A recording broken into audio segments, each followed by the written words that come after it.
Kung kapag binato ka ng bato, matulong ng tinapay. Yan lang yun. Mga kalingap, welcome back to my YouTube channel. Magandang araw po sa lahat sa amanda ko kayo ng mundo naroon ngayon. At ito nga guys, no, panibagong reaction tayo sa live ni Papa Joms, no? At talaga namang parang mapupuno na ang salop, no?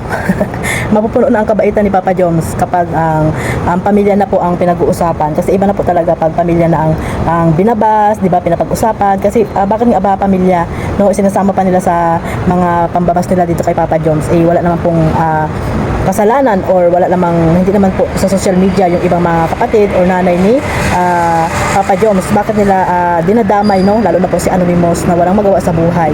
So bago natin simulan yan, shoutout muna tayo sa ating founder, Kuya Bal Santos Matubang, Ate Edna Vlogs at Kalingap Rap, at sa lahat po ng mga nasa landing pad, Ambassador, Deputy at mga Kalingap Scouters. Mega love shoutout po sa inyong lahat. At ito nga guys, no, pag-usapan natin itong live ni Papa Joms na talaga namang may mga basher pa rin na pailan-ilan, at syempre nakasupport po ang lahat ng Jomcar dito, no, na sumusuporta po sa kanilang serye ng Jomcar, mga kalingap. At dito nga guys, no, syempre hindi maiwasan, no, napapag-usapan yung mga basher na walang magawa sa buhay. At ayun nga, sabi ni Papa Joms ay pag tayo daw ay ginawa ng hindi maganda ng isang tao ay batuhin na lang ng tinapay para manahimik na siya, no? Wag nang patulan, no? Sa madaling salita, wag nang patulan kung kay Kalingap Jomar pa, kasi nga nakakababa din ng yan, ng dignidad, no? At respetuhin na lang kung ano yung ginawa sa iyo ng tao may galit sa iyo. Pero mga kalingap, sabi nga ni Kalingap Jomar, mayroon po diyang tawag dito, mayroon po diyang boundaries, no, mga kalingap, na pag over naman na, no, below the belt na ang mga tirada, at syempre pag pamilya na ang nilang sinasama sa kanilang mga pambabas, ay syempre ano na dyan, diyan lang makikita yung katapangan, no? Diyan lang makikita na talagang sabi nga ni Papa Joms na wag nilang gagalawin ang kanyang pamilya, dahil makikita nila ang kung gaano tawag dito, kung gaano ang kabaitan ni Papa Joms ay magiging mabaligtad, no, mga kalingap. Yung katapangan niya ay makikita ng lahat, no, kasi nga, di ba, sabi ni Papa Joms, ang kabaitan ay yung pagiging mabait ay ano ba yan, nalilito na ako. Ang pagmabait ang isang tao ay mahirap po yan magalit, mga kalingap. So ayan yung sabi ni Kalingap Jomar dyan. So bakit nga ba mga kalingap, dinadami pa yung pamilya ni Papa Joms, no, na hindi naman wala naman sila sa social media. Yung iba po ay private yung kanilang pagkatao, lalo na po yung nanay ni Papa Joms, di ba, mga kalingap, na talagang dinadamay pa rin nila, no, na sasabihin ng iba or ni Anonymous na ulit-ulit yung sinasabi na mukhang pera daw ang pamilya ni Kalingap Jomar, ang pagmumukha daw ni Kalingap Jomar ay mabukbok daw. Ito ay duling, no, duling siguro or bulag si Anonymous, mga kalingap. Hindi niya nakikita ang o hindi niya pa siguro nakita si Kalingap Jomar sa personal, mga kalingap, kaya ganyan na lang po yung panghusga niya.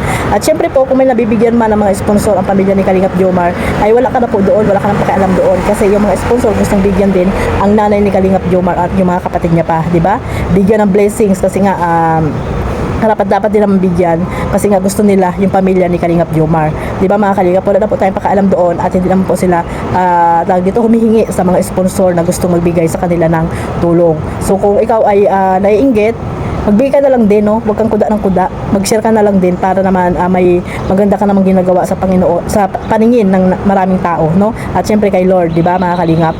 So hindi lang yung palaging pamumuna mo, judgmental ka masyado kay Kalingap Jomar, masyado kang hindi natin alam kung ano pa to, tawag dito, kung natutulog pa ba ito, mga kalingap, o hindi na. Siguro hindi na, no, kasi inaabangan niya na lang lagi yung pamumuna dito kay Kalingap Jomar, no. Ganoon din kay Carla. So sana, no, wag na lang natin pansinin yan, mga kalingap, kasi ulit-ulit na lang din naman ang sinasabi niyan, eh. So ito lang tayo, dito tayo focus sa sinasabi ni Kalingap Jomar sa kanyang live, no. Sana yung mga duplikar dyan, no, kilalang kilala na yan ni Kalingap Jomar, yung mga sumusuporta sa kanila dati na nagsasabi na mahal sila, ay ayan na yung mga basher niya ngayon, yung iba, no, basher na nila ngayon.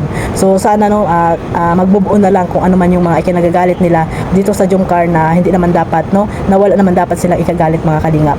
So kung ano man yung mga pinag-aawayan nila, sana wag na pong idamay itong dalawa, kasi wala naman po itong mga ginagawang hindi maganda sa inyo, di ba, mga kalingap. So ayan guys, mga kalingap, panoorin natin yung at ang live ni Kalingap Jomar, no? May clip video po ako nakuha at credit po dito kay Kalingap Jomar. Ayan, sabay-sabay po natin panoorin. At syempre bago natin panoorin, magpapasalamat muna ako sa lahat ng viewers, no, supporters ng Jomcars community. Maraming salamat sa inyong suporta. Huwag niyo rin pong kalimutang suportahan si Kuya Bal at si Ate Edna, syempre si Kalingap Rap. At siyempre ang ating mahal na love team, no, Jomcar, si Kalingap Jomar at si Carla Tupilar Vlog. Ayan, suportahan niyo po sila mga Kalingap at ipagpatuloy niyo lang ang inyong pagmamaraton. At ito nga guys, no, panoorin natin mga Kalingap. May ano po sa ng ibang tao is ganun din tayo sa kanila. Pagpray na lang natin guys. Oo, kasi hindi po tayo lahat, paano po ba? Magkakaiba kasi tayo guys alam niyo po yun. Respectin na lang sila. Hindi po kahit binabato na tayo guys na kung ano or mali-mali, o fakers or what, kahit galit sila sa atin, o na tayong sa kanila. Alam mo yung sabing kung kapag binato ka ng bato mo ng tinapay. Yun lang yun. Hindi porket cruel sila sa atin, o sabihin natin, example lang guys, kung meron sa ating cruel, kailangan maging cruel tayo sa kanila, huwag na po lalagay. Hindi po tayo pwedeng maging, ganun na yun guys, ako na magsabi. Although, may limitation din naman, may hangganan din naman po yan. O, kung may hangganan po yan, huwag lang sagarin. Ano ba yung ng SB19? Paano ba higitan ng sagarin? Hindi, pala yun, sa concept pala yun. True ka dyan, Barbie Jones from GG Palor. Wala na nga akong Barbie guys, kasi kanina pa ako Gwapo naman ang Barbie ni Carol Bells. Tinatawan lang natin guys. Hindi naman siya big, crush ba ako noon? Baka hindi naman. Sabi ni Jocelyn Claro, huwag galitin ng mabait, di pa papadus. Yes po guys.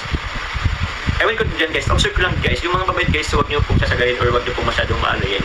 Kasi yung mga mabait guys, pilit lang po nila yung iniintindi hanggang maaari. They try to understand, inabal lang nila yung pasensya na. Pero once na sumabog na po yan, ako po, di ba po magalit ang mga mabait guys. Yung tinapay galing sa freezer. Naku po, medyo yan, tawag yan, masakit yan. 1 hour na ba ako guys? Maya na. Si Barbie nagiging kalikot na. Opo guys. Pag binato ka ng bato, pag binato ka ng tinapay, lagyan mo ng palaman. Sin guys, lagyan ng palaman para tapos kainin nyo na. Sana hindi naman kung ibabato nyo pa sa kanila. Hindi sila pa yung nanginabang doon sa tinapay. Pero minsan, show more some boundaries, lalo at pagkatao mo na ang tiyakapan. Of course po, Ma'am Rosalie Eliscas. And tulad po nung huwag na huwag niyo po ang pamilya ko. Ayan. May nag-post po dun sa fake page po ng Jomcar 18. Ewan ko, Facebook pa yun. Fake page na maraming issue. Ewan ko ba kung ba't maraming issue yun. Yung fake page na yun. Pag wala na pagpamilya na guys ang kiss na po. Wag idadamay guys ang pamilya. Ako po, ako makakalaban nyo. Pero hanggat maaari guys, naman, be respectful na lang. Yun.